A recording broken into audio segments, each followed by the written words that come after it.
Créé dans les années 80, le Centre national d'apprentissage artisanal est le plus grand centre du pays qui s'occupe de la promotion de l'artisanat.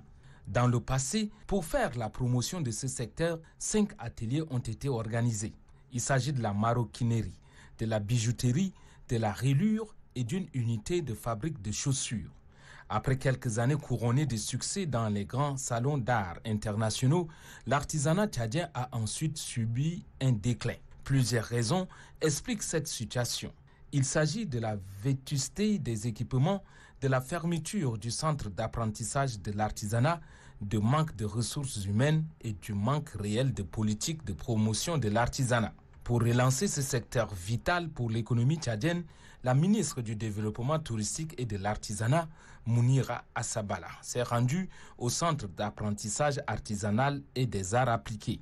Le constat est décevant. De l'atelier de maroquinerie en passant par l'unité de fabrique de chaussures, il ne reste que du matériel poussiéreux d'un autre âge. Ce qui amène la ministre du Développement touristique et de l'artisanat d'envisager le plus tôt que possible la relance de ce secteur aussi important pour le Tchad. Pour Mounira Sabala, il faut redorer le blason de l'artisanat tchadien. Et cela passe par une synergie d'action et de mobilisation de fonds. Selon la ministre du Développement touristique et de l'artisanat, ce fonds est estimé à plus de 200 millions de francs.